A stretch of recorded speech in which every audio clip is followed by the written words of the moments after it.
First, I want to thank Mark Kelch for letting me jump in the middle of his program for the month and host our very special guest, Congresswoman Marie Gluesenkamp Perez. And as usual, fellow Lions, my introductory comments will be brief and concise. I'm picking up on a bit of skepticism, but I've taken your criticism to heart, and I rejoined that organization that helps people who talk too much. Self-help organization is called On and On, Anon. And the first step is get started. So I received a bio from the Congresswoman's office, and it says that Marie and her husband and young son reside in rural Skamania County. I emailed back and said, what part of the county is the urban part? I think they're still researching that. Marie has the ideal heritage, I think, for our times. She is, on one side, there's 5 generations of woodcutters and tree fallers that go back into the 1800s. On the other side, she's a daughter of a first-generation immigrant. She and her husband understand the needs of small businesses because they own and operate an auto repair machine shop in Portland, Oregon. Getting a bill through Congress is hard work. You need a majority in the House, majority in the Senate, and you need the President to sign it. And if you're in the minority, you absolutely must have bipartisan help or you won't get it out of committee. What's amazing to me is that in these times of congressional gridlock, last year Congress only passed 27 bills, historical low, 2 of which were sponsored by our Congresswoman. She has several bills that have already passed the House. They're waiting for action in the Senate. So the second step of my program that I'm in says wrap it up. So at this time, fellow Lions, please help me give a warm welcome to Congresswoman Marie Gluesenkamp Perez. Thank you, George. Thank you so much. That is so kind. Thank you so much for the warm welcome. That is incredibly generous. I'm really grateful to be here. And, serving in public office is an incredible honor. And I feel like I'm among kindred spirits, people who have all decided to spend their time helping fix things in their community, people who see problems and look to fix them. And I really admire your choice to choose community and to choose work. I think it's candidly becoming countercultural. And so I appreciate that you all are choosing to be here and to spend your time with our community and together. So as George mentioned, I run an auto repair and machine shop, where I did before taking on this role. So I've worked in the trades my entire professional career, and as George pointed out, I actually think that being the daughter of an immigrant sort of insulated me from what I worry has become a more dominant American. I think a lot of Americans have come to disregard the trades and to feel that they're not worthy. It's not a good way to spend your career. I know my husband was thoroughly discouraged by both of his parents and all of the adults in his life to not become a mechanic. And I think there's almost no message you could tell a child than what they're good at is not good enough. I think that when we look at our community today, suicide rates for young men are through the roof. I mean, I'm willing to bet most of you know someone or friends of friends who have taken their own life. And I think that is a spin-off of this decades-long space race. We are all going to go to college and we're all going to be engineers and we'll let the robots fix cars for us. I'm here to tell you, like, a robot is not going to diagnose the sound that your car is making. I've never bought a new car in my life. I buy my cars off Craigslist. And I have seen in my previous professional career that more and more things are becoming disposable and not repairable. So I used to be able to replace a light bulb in a headlight for $3. Today, that whole headlight assembly is $70, and if you're lucky. And the manufacturers have all figured out how to ensure that you can't use different headlight assemblies between different models of the same manufacturer, or certainly can't go between manufacturers. And after 30 years of buying tools, my husband is still needing to buy new tools because they keep changing the fasteners. And so the consumers are seeing it, the mechanics and machinists are seeing it, everyone is seeing this race to make our durable goods, our cars, our washing machines, disposable and not repairable. And that was one of the big motivating things for me to feel like there's this huge thing that doesn't feel like it's getting any traction. People don't care. And I really believe that the dominant concern of my generation is something called antitrust law. So you have no reason to hear antitrust and then register. But I'm on the Ag Committee. This year I held a lot of roundtables for producers. And what I heard over and over from our agricultural producers was that there are two companies who will buy my chickens. They control the price of propane, they control the price of feed. And if I don't go with one of those buyers, my birds aren't making it to market and I'm going to lose the farm. And so we see that in the automotive world too, where there's a loss of control and agency. And so I believe that our economy is a giant ecosystem. I believe that it starts at the very beginning, the way that you treat your infant goes all the way up to, can I in good conscience tell these young kids, I was just at Mark Morris High School last week in their pre-apprenticeship program, can I tell these kids that they're going to make a real family wage job in the trades if I don't simultaneously work to ensure that they can run a business? We have got to have small businesses in America. All of the big players were once somebody's garage. And so if we don't support the full ecosystem in a truly competitive market, where an independent shop has as much purchase at, ability to operate in a market as a repair shop that's affiliated with a dealership. We've got to have a level playing field for all sizes of businesses, and not just the ones that have the ability to hire a lawyer and navigate regulations. Because I saw that all the time in my world. If you are a low margin business like a wrecking yard, you're going to be located in a wetlands. And then the EPA is going to come after you. And then you're going to lose your access to used parts. And then you all of us here, are going to pay more for our repairs, or they're going to tell, or there won't be a shop that will fix it. And so I know this may sound sort of self-interested, and like she's just obsessed with supporting the automotive industry. That's my view into it. That's how I bring my mind to understand the issues. But this is everywhere in America. This is all of us. It is all. The reason that America is the prime reserve currency of the world, our dollar is because of our home ownership rates. It's because the quality of our housing stock after World War II, when we built things with real timber and not OSB.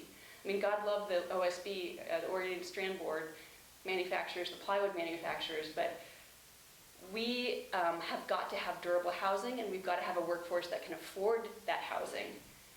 And that is what gives us strength and influence over geopolitics, is that we have a secure workforce, a secure middle class who can stand up for the things that they believe in and have time to go to the PTA meetings or coach a little league. We've got to get back, I think, to a single family earner income again, where somebody can afford to stay home with the kids. I have a 2.5-year-old. It is a blood sport to find daycare for your child right now. I know from personal experience that often the state agencies that regulate these things do not care whether you have access or not.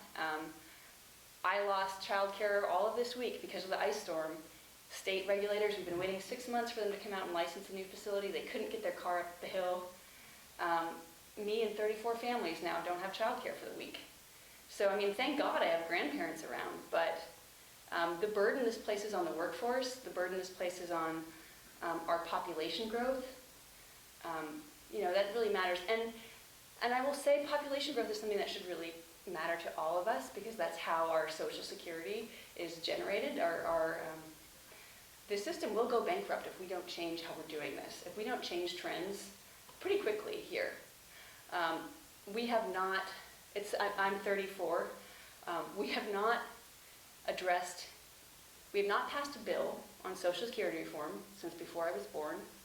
We have not passed a bill on immigration reform since before I was born. You just have a series of people who are just passing the buck down the row. And I am really grateful to be here and find myself in this role because I, was in many ways, I think we just need more normal people in Congress that have tried to run a small business, that have tried to raise a family, that have tried to build a house. My husband and I built our house ourselves in Skamania County. God bless the building inspector out there. People that really empower owner builders and young people to get a start. And my belief in these systems is personal and sincere, and I will say I've been in Congress for a year now, and it's frustrating to watch. It is, as a small business owner, you can just do what you want to do, more or less. If I need to make a change to a system, I can do that. And in Congress, I've got to get 435 other people to do that with me, And it's, there's a lot of perverse incentives. There's a lot of people that are only worried about their election, not about their reputation at the gas station. And that's what I think we've got to get back to, a more accountable, people talk about diversity a lot. I think that what I've seen is that we still have a serious lack of diversity in terms of what occupation have you come from. We've got to have everybody at the table.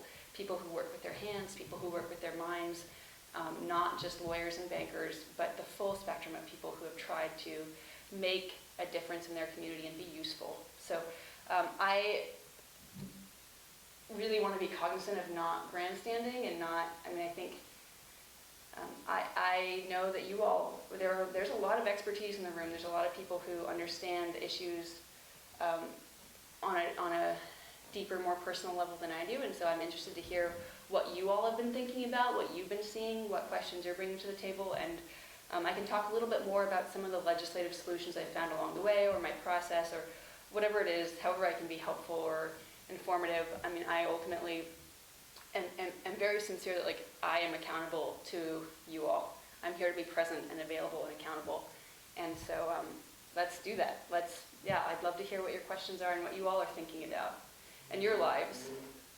Yes, sir, in the hat. Yes. Oh.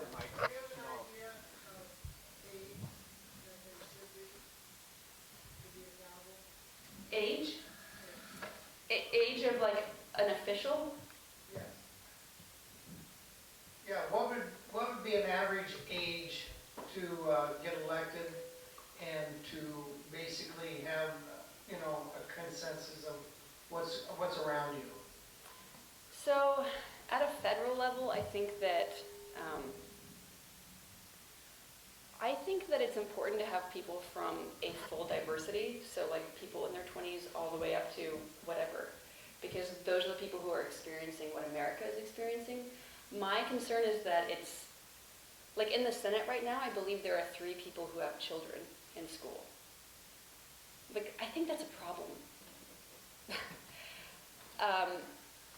I think that you need to have people who are trying to, in their early 20s, trying to start a business, buy a house, start a family. You need people who are trying to, in the mid-range where you're having kids and you're in elementary. You need the full spectrum to actually build.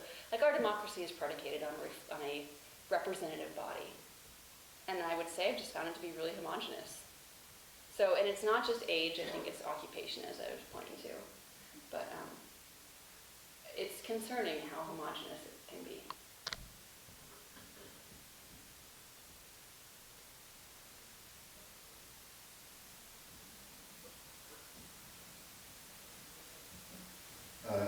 I have a question basically about the workings of Congress. George mentioned Congress people, one of them was up for the speakership, that haven't passed anything and been on Congress for years. So I guess I'm interested in what bills that you have had passed and what you're looking for going forward. Yeah, so and I think I have a pretty, ask my husband, I've got a really independent streak. And sometimes what it takes is somebody willing to hold their own party accountable. So one of the bills I passed was the Good Neighbor Authority Act. And this is something that empowers state and county level and tribal agencies to basically facilitate stewardship, thinning, habitat projects on federal lands. A lot of logging operations, especially if they are a family operation, would walk over hot coals to not take a job from the feds because it can be so complex. And so this says, actually, you can do that same work at with a local operator you already know. And a lot of people in my party were very skeptical. They were like, this is a workaround. You're just trying to prevent real environmental stewardship or whatever. And so being able to go to them and say, this is what I see on the ground. I think it's really important. One of my favorite writers talks about, if you see yourself as an ideologue primarily, you've already lost. So if I see myself as a environmentalist, once I put that label on myself, you have lost a lot of purchase compared to saying, I love the Gifford Pinchot National Forest. That's what I love this specific forest, because when you replace generalities with specifics, then you're like, I know no one's bidding on this logging job because I don't want to work with the feds. And so you see more closely, and it's personal, so I think it takes you longer to get tired because it's personal. And it's specific, and so it's easier to view an issue from 360 degrees or whatever, because you're able to talk to your neighbor, you're able to talk, you consider your own, how would I do this? How would I, so bringing a more nuanced view to it, being able to, unafraid to fight with my own party about it, and educate my own party about it, that's been a huge advantage in actually moving legislation. A lot of members of Congress are, seats are so gerrymandered now that people are really only worried about getting their primary races. They're not worried about the general. And so they just keep moving left and left and left, or right and right and right.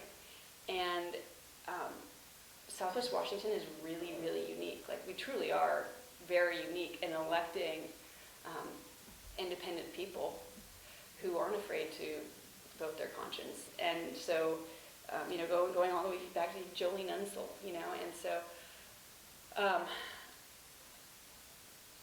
being unafraid of my party, being unafraid of the other party, being willing to stick my neck out because it's personal, those have been things that have really helped me in advocating effectively and getting the votes I need to get something passed, to get something through the floor. And I think I'll just, I have a different perspective because I've been a small business owner in the trades. My older brother, he's 18 months older than me, and he was the overachiever in high school, not me, and he was like, you should learn to play the bassoon magnificently. I don't play any instruments. He's like, you should play the bassoon. Because everyone's competing to be the first violinist. But if you leave the rat race and then you learn to play something nobody else is doing, the field's wide open. And so because I'm not coming with it with a lot of legislative experience, because I'm coming at it with a different perspective, I have a whole different set of tools. And it turns out that the lane is wide open when you aren't playing everybody else's game. And you're like, I'm not doing that. I see what you're doing, I'm not doing it. And that's been a real asset. Thank you for the question. Yes, sir.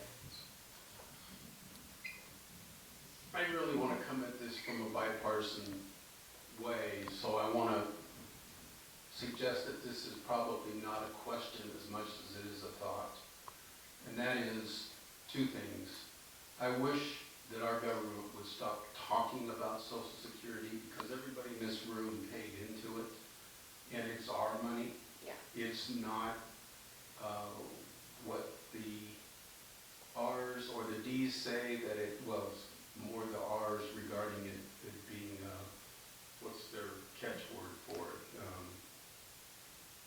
An entitlement, Yeah. right? What I really wish is that both parties would pay back what they borrowed from it, and we wouldn't have to be talking about any kind of bankruptcy default on Social Security. And that goes all the way back to the 1980s, and we all know who was president then. So my point is, do you see, I don't know how long you plan on being in Congress, but do you see this two-party system getting away from being a blood sport? That's a really good question. That's a great question, and I really appreciate that framing. I think there have been so many people that want to stay here way too much, and there's a lot of budget gimmicks, and there's a lot of passing the buck. I just introduced some legislation with another Republican from Utah, my friend Blake Moore, on congressional budget reform. Because right now everything is running through the budget committee, and this would shift it to requiring individuals. So we are talking about budget issues for the SBA at the Small Business Committee. We're not passing the buck to somebody else. I think that is a really important structural reform to create more accountability at every committee level, and not just letting the people who want to be left holding the bag. I think we need to disperse the accountability. It's the other thing is, like, there's a really one of the solutions here is right now you only pay into Social Security on the first, was it 164K a year, and if you took that cap out and said no matter how much you earn, you're paying the same percentage in, it would resolve like 87% of the deficit. But nobody wants to tax people who make more money, because that's who donates to campaigns. We do. Yeah. Right, it is wildly it is actually, if you poll it, it is very popular. But then they will shift it to say, X candidate wants to raise taxes on people making less than $200K a year, and everyone hears that and they think, oh, they're coming after me. And so that's the game they're playing. I think that in terms of reforming the blood sport aspect of it, I mean, the races have to change. And in one of the ways that I've seen, like when you look at members who are, I'll just be like very candid. There are two members who represent seats that are redder than me. And both of those members have ranked choice voting. So there are forms of electoral reform that can walk around the gerrymandering committee that each state institutes. There are things that could be done, but it's going to take. Here's the problem: like, normal people really want these things. They really want these things, but normal people are also working 3 jobs and trying to get their kid to daycare before they get reported to the state for whatever. Normal people are so busy on the treadmill that it's harder to build a real movement that has staying power and durability. And the party apparatus on both sides is not designed to do that. It's designed to drive us further and further into the corners. And so there's got to come something outside of it. And I think a lot of organizations like the Eagles and the Lions and like these things that are the sort of granddaddies of community organizations, like, I think we should be very concerned that they're on a decline. Like, that, yeah. You've got to, churches, membership is, community organizations, like, it is, we are really going to lose something if the way that you interact with communities is like at a protest or, at a political party, So it's everywhere. I think we all, a lot of these like sports leagues are in decline, like sedentarism, like we're all playing video games online, and that's really hard to build community that is got local political influence, and that's what we need. Yeah. I'm like such a downer. I'm like, let me tell you about suicides. And I'm like, sorry, Do you have time for one more question? One more question Do and you have answer? time? Yeah. I'm just, if I may, Mark said roll upside down. I can't say that. Yeah. You told me to do that. Anyway, I'm just amazed that as a first-term member of Congress in the minority party, that you've been so effective. Could you have an explanation for what you do that makes that happen? Honestly, some really good advice I got was to go to the gym.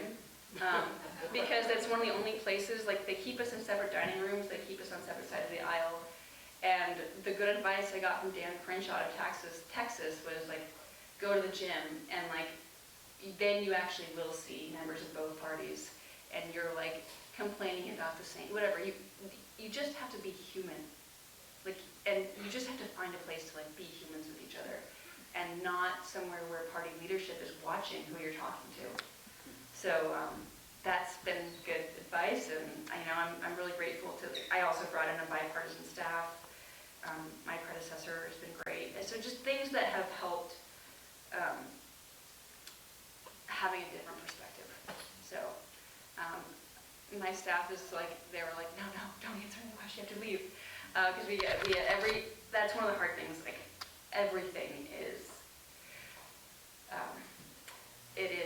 It's just so packed, and I'm really grateful to you all for sharing some of your day with me, and I hope that you all are proud of what you're doing and building community and sticking together. I think it's rare, and I'm